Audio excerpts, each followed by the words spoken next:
Hi all, welcome back to my YouTube channel. ಇವತ್ತು ನಾನು ನಮ್ಮ ಬೇಬಿಗೆ ಯೂಸ್ ಮಾಡ್ತಿರೋ ಪ್ರಾಡಕ್ಟ್ನ ನಿಮಗೆಲ್ಲ ತೋರಿಸೋಣ ಅಂತ ಈ ವಿಡಿಯೋನ ಮಾಡ್ತಾ ಇದ್ದೀನಿ. ತುಂಬ ಜನ ಕಮೆಂಟಲ್ಲಿ ಕೇಳಿದ್ದೀರಾ ನಿಮ್ಮ ಪಾಪುಗೆ ಯಾವ ಪ್ರಾಡಕ್ಟ್ನ ಯೂಸ್ ಮಾಡ್ತಾ ಇದ್ದೀರಾ ತೋರಿಸಿ ಅಂತ. ಅದಕ್ಕೋಸ್ಕರ ಈ ವಿಡಿಯೋನ ಮಾಡ್ತಾ ಇದ್ದೀನಿ. ಬನ್ನಿ, ನಾನು ಇವತ್ತು ಯಾವ್ಯಾವ ಪ್ರಾಡಕ್ಟ್ನ ಯೂಸ್ ಮಾಡ್ತಾ ಇದ್ದೀನಿ ಅಂತ ತೋರಿಸ್ತೀನಿ. ಇನ್ನೂ ನನ್ನ ಚಾನಲ್ನ ಯಾರೆಲ್ಲ ಸಬ್ಸ್ಕ್ರೈಬ್ ಮಾಡ್ಕೊಂಡಿಲ್ಲ ಪ್ಲೀಸ್ ಸಬ್ಸ್ಕ್ರೈಬ್ ಮಾಡ್ಕೊಳ್ಳಿ. ಇದು ನಾನು ಬೇಬಿಗೆ ಯೂಸ್ ಮಾಡೋಂತಹ ಮಸಾಜ್ ಆಯಿಲ್ ಆಗಿರುತ್ತೆ. ಇದನ್ನು ನಾನು ಬೇಬಿ ಬಾರ್ನ್ ಆದಾಗ ಡಾಕ್ಟರ್ ಸಜೆಸ್ಟ್ ಮಾಡಿದಾಗ್ಲಿಂದನೇ ತೊಗೊಂಡು ಯೂಸ್ ಮಾಡ್ತಾ ಇದ್ದೀನಿ. ಸೋಯಾ ಆಯಿಲ್ ಮತ್ತು ಹೈ ವಿಟಮಿನ್ ಎಫ್ ಮಾಡಲಾಗಿದೆ. ಇದ್ರದ್ದು ಕಾಸ್ಟ್ ಬಂದು ನನಗೆ 630 ಆಯಿತು. ತುಂಬ ಮೈಲ್ಡ್ ಆಗಿದೆ ಮತ್ತು ಇದ್ರದ್ದು pH ಸವಮೆಟ್ ಆಲ್ಮೋಸ್ಟ್ pH ಮೌಲ್ಯ ಬಂದು 5.5 ಆಗಿರುತ್ತೆ.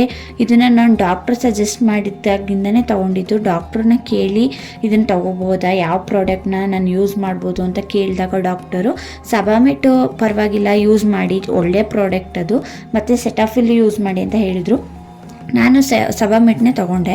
ತುಂಬ ಚೆನ್ನಾಗಿದೆ ಇದು ಮಸಾಜು.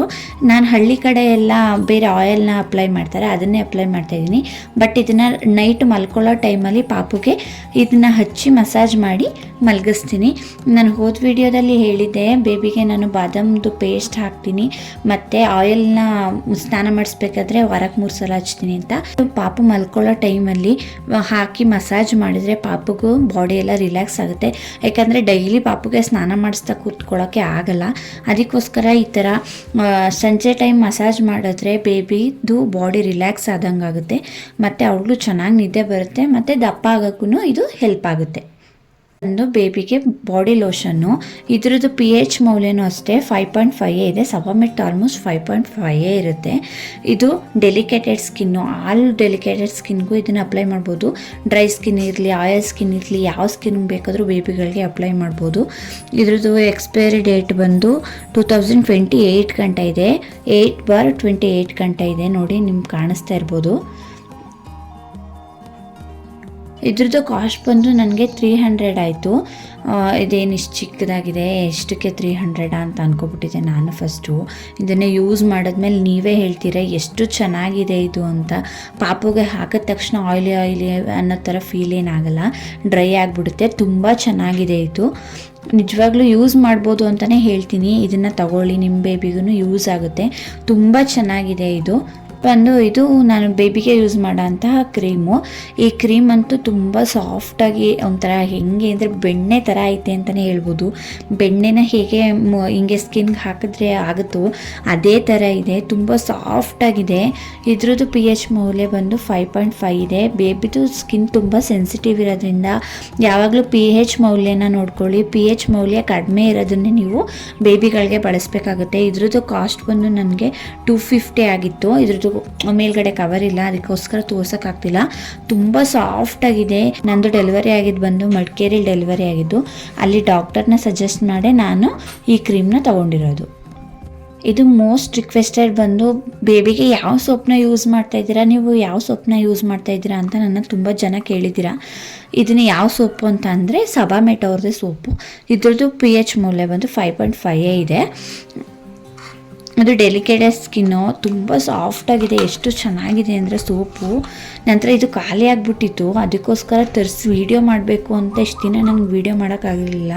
ಪ್ಲೀಸ್ ಯಾರೆಲ್ಲ ಸೋಪ್ ಕೇಳಿದ್ರ, ನಾನು ಯೂಸ್ ಮಾಡೋ ಸೋಪ್ ಬಂದು ಸಬಾಮೆಟ್ ಸೋಪು. ಈ ತುಂಬ ಸ್ಮೆಲ್ ಇಲ್ಲ, ತುಂಬ ಸಾಫ್ಟಾಗಿದೆ. ನಮ್ಮ ಪಾಪಗಂತೂ ನಾನು ಇದೇ ಸೋಪ್ನ ಯೂಸ್ ಮಾಡೋದು. ನೀವು ಯೂಸ್ ಮಾಡಿ ಅಂತ ನಾನು ಹೇಳ್ತೀನಿ. ಏಕಂತಂದರೆ ನಾನು ಯೂಸ್ ಮಾಡಿ ನಾನು ಯೂಸ್ ಮಾಡೋದನ್ನೇ ನಿಮಗೂ ತೋರಿಸೋದು. ನನ್ನ ವಿಡಿಯೋನ ಯಾರೆಲ್ಲ ನೋಡ್ತಾ ಇದ್ದೀರಾ ಅವ್ರಿಗೆ ಗೊತ್ತಿರುತ್ತೆ. ಇದು ಬಂದು ನಾನು ಪಾಪಗೆ ಯೂಸ್ ಮಾಡೋಂತಹ ಪೌಡರ್ ಆಗಿರುತ್ತೆ. ಈ ಪೌಡರ್ ಅಷ್ಟೇ ತುಂಬ ಸ್ಮೆಲ್ ಇಲ್ಲ, ತುಂಬ ಎಂಥದ್ದು ಸಾಫ್ಟಾಗಿದೆ, ಚೆನ್ನಾಗಿದೆ ಇದು. ಇಲ್ಲಿ ನೋಡಿ ಎಷ್ಟು ಸಾಫ್ಟಾಗಿ. ಇದೂ ಅಷ್ಟೇ 5.5 ಇರುತ್ತೆ pH ಮೌಲ್ಯ. ಇದು ಬಂದು ಕಾಸ್ಟ್ ನನಗೆ 420 ಆಯಿತು. ಎಲ್ಲ ಕೇಳ್ತಾ ಇದ್ರಿ, ನನಗೆ ಆಫರಲ್ಲಿ 373ಗೆ ಸಿಕ್ಕಿದೆ. ಎಲ್ಲ ಕೇಳ್ತಾ ಇದ್ರಿ ನೀವು ಯಾವ ಪ್ರಾಡಕ್ಟ್ನ ಬೇಬಿಗೆ ಯೂಸ್ ಮಾಡ್ತೀರಾ, ನೀವು ಏನು ಹಚ್ತೀರಾ ಬೇಬಿಗೆ, ಯಾವ ಕ್ರೀಮ್ ಹಚ್ತೀರಾ, ಯಾವ ಸೋಪ್ ಹಾಕ್ತೀರಾ ಅಂತ ಎಲ್ಲ ತುಂಬ ಜನ ಕಮೆಂಟ್ ಮಾಡಿದ್ದೀರಾ. ನಾನು ಸಬಾಮೆಟ್ ಪ್ರಾಡಕ್ಟ್ನೇ ನಾನು ಯೂಸ್ ಮಾಡ್ತಿರೋದು. ನಾನು ಯಾವುದೇ ಥರ ಶಾಂಪೂನ ಯೂಸ್ ಮಾಡ್ತಾಯಿಲ್ಲ ಬೇಬಿಗೆ. ಯಾಕಂದರೆ ಆಗಿರೋದ್ರಿಂದ ಬೇಬಿಗೆ ಸೀಗೆಕಾಯಿ ಪುಡಿನೇ ಹಾಕೋದು. ಸೀಗೆಕಾಯಿ ಪುಡಿ ಬಿಟ್ಟು ಇನ್ಯಾವುದನ್ನು ಬೇಬಿ ತಲೆಗೆ ಹಾಕಲ್ಲ. ನಾನು ದೊಡ್ಡವ್ರಿಗೂ ಅಷ್ಟೇ ಸೀಗೆ ಪುಡಿನೇ ಯೂಸ್ ಮಾಡೋಕ್ಕೆ ಹೇಳ್ತಾರೆ. ಶಾಂಪೂನಂತೂ ಬೇಬಿಗಳಿಗೆ ಬಳಸೋದಿಲ್ಲ. ದಯವಿಟ್ಟು ಶಾಂಪೂ ಮಾತ್ರ ಕೇಳಬೇಡಿ. ನಾನು ಶಾಂಪೂನ ಯೂಸ್ ಮಾಡ್ತಾಯಿಲ್ಲ. ತಗೊಂಡಿದ್ದೆ ಬಟ್ ಅದನ್ನು ಮತ್ತೆ ಮೆಡಿಕಲ್ ಅವ್ರಿಗೆ ರಿಟರ್ನ್ ಮಾಡಿಬಿಟ್ಟೆ. ಇನ್ನು ನೆಕ್ಸ್ಟ್ ಒಂದು ಬಂದು ಬೇಬಿಗೆ ನಾನು ಯೂಸ್ ಮಾಡೋ ಡೈಪರ್ ರ್ಯಾಷಸ್ ಕ್ರೀಮು. ಇದಂತೂ ಡಾಕ್ಟರ್ ಸಜೆಸ್ಟ್ ಮಾಡಿದ್ದು. ನಂಗೆ ಗೊತ್ತಿರಲಿಲ್ಲ ಡೈಪರ್ ಹಾಕಬೇಕಾದ್ರೆ ಡೈಪರ್ ರ್ಯಾಷಸ್ ಕ್ರೀಮ್ ಹಾಕಬೇಕು ಅಂತ. ಬೇಬಿಗೆ ತುಂಬ ರ್ಯಾಷಸ್ ಆಗಿಬಿಟ್ಟಿತ್ತು ಬ್ಯಾಕಲ್ಲೆಲ್ಲ. ಆವಾಗ ನಾನು ಡಾಕ್ಟರ್ ಹತ್ರ ಕೇಳಿದಾಗ ಡಾಕ್ಟರ್ ನನಗೆ ಬೈದರು, ಬೇಬಿಗೆ ಡೈಪರ್ ಹಾಕಬೇಕಾದ್ರೆ ಡೈಪರ್ ರ್ಯಾಷಸ್ ಕ್ರೀಮ್ನ ಹಾಕಬೇಕು ಅಂತ. ಇದನ್ನು ಮಾತ್ರ ಯಾವಾಗಲೂ ನೀವು ತಲೆಯಲ್ಲಿ ಇಟ್ಕೊಳ್ಳಿ. ಬೇಬಿಗೆ ಯಾವುದೇ ಥರ ಕ್ಲಾತ್ ಡೈಪರ್ ಹಾಕ್ತಾ ಇರ್ರಿ, ಯಾವುದೇ ಥರ ಇನ್ನೊಂದು ಡೈಪರ್ ಹಾಕಿದ್ರೂ ಫಸ್ಟು ಡೈಪರ್ ರ್ಯಾಷಸ್ ಕ್ರೀಮ್ನ ಅಪ್ಲೈ ಮಾಡಿಬಿಟ್ಟು ಆಮೇಲೆ ಡೈಪರ್ಗಳನ್ನ ಹಾಕಿ. ಪಾಪುಗೆ ಸುಮ್ಮನೆ ನಾನು ಡೈಪರ್ನ ಹಾಕ್ತಿದ್ದೆ. ಆವಾಗ ಡೈಪರ್ ರ್ಯಾಷಸ್ ಎಲ್ಲ ಆಗ್ಬಿಟ್ಟಿತ್ತು ಪಾಪುಗೆ. ನಾನಂತೂ ತುಂಬ ನೋವು ಅನುಭವಿಸ್ಬಿಟ್ಟಿದ್ದೀನಿ ಅದರಲ್ಲಿ. ಪಾಪುಗೆ ಎಷ್ಟು ನೋವಾಗಿತ್ತು ಅಂತ ನನಗೆ ಇವಾಗ ನೆನೆಸ್ಕೊಂಡ್ರು ಬೇಜಾರಾಗುತ್ತೆ. ಇದ್ರದ್ದು ಕಾಸ್ಟ್ ಬಂದರೂ 310 ಆಗಿತ್ತು. ನೀವು ನಿಮ್ಮ ಬೇಬಿಗೆ ಇದೇ ಕ್ರೀಮ್ನ ಯೂಸ್ ಮಾಡಿ, ತುಂಬ ಚೆನ್ನಾಗಿದೆ ಈ ಕ್ರೀಮು. ಹ್ಯಾಂಡ್ ಕಣ್ಕಪ್ ಯೂಸ್ ಮಾಡೋದು ಬಂದು ಬೇಬಿಗೆ ಹಿಮಾಲಯ ಕಣ್ಕಪ್ನ ಯೂಸ್ ಮಾಡ್ತಾ ಇದ್ದೀನಿ. ಹೋಮ್ ರೆಮಿಡಿನೇ ಮಾಡ್ಕೊಳ್ಳೋಣ ಅಂತ ಇದೆ. ನನಗೆ ಅಷ್ಟು ಟೈಮ್ ಇರಲಿಲ್ಲ, ಅದಕ್ಕೋಸ್ಕರ ಇದನ್ನೇ ನಾನು ತೊಗೊಂಡಿದ್ದು. ಇದನ್ನು ನಾನು ಬೇಬಿ ಹುಟ್ಟಿದಾಗಿಂದ ಯೂಸ್ ಮಾಡ್ತಾ ಇದ್ದೀನಿ. ಸಮ್ಮರಲ್ಲಂತೂ ತುಂಬ ಸೆಕೆ ಎಲ್ಲ ಆಗ್ತಾ ಇರುತ್ತೆ. ದಯವಿಟ್ಟು ಪೌಡ್ರೆಲ್ಲ ಜಾಸ್ತಿ ಹಾಕಕ್ಕೆ ಹೋಗ್ಬೇಡಿ. ಮೈಲ್ಡಾಗಿ ಹಾಕ್ಕೊಳ್ಳಿ. ಪಾಪು ಸ್ನಾನ ಮಾಡಿಸಿದ್ಮೇಲೆ ಇಲ್ಲ ಮೈ ತೊಳೆದ್ಮೇಲೆ ಸ್ವಲ್ಪ ಸಿಂಪಲಾಗಿ ಹಾಕ್ಕೊಳ್ಳಿ. ಇಲ್ಲೇ ಎಂಥದ್ದು ತೊಡೆ ಸಂದಿ ಈ ಥರ ಕಂಕ್ಳು ಸಂದಿ ಎಲ್ಲ ಹಾಕಕ್ಕೆ ಹೋಗಬೇಡಿ. ಅದು ಹಾಕಿದಾಗ ಹಿಂಗಿರುತ್ತಲ್ವ, ಪಾಪದೆಲ್ಲ ಸ್ಕಿನ್ ಹಿಂಗೆ ಅಂಟ್ಕೊಂಡಂಗೆ ಇರುತ್ತಲ್ವ. ಇಲ್ಲಿಗೆ ಪೌಡ್ರ್ ಹಾಕಿದಾಗ ಅದು ಕೊಳೆಯೋಂಥ ಸಾಧ್ಯತೆ ಇರುತ್ತೆ. ಆವಾಗ ನಾವೇ ನೋಡಿ ಅನುಭವಿಸ್ಬೇಕಾಗುತ್ತೆ ಪಾಪುಗಳ ನೋವನ್ನ. ದಯವಿಟ್ಟು ಯಾರೂ ಜಾಸ್ತಿ ಪೌಡ್ರನ್ನ ಹಚ್ಚಕ್ಕೆ ಹೋಗಬೇಡಿ.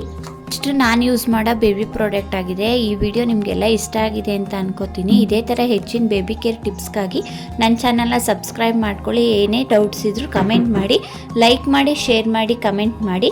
Thank you for watching.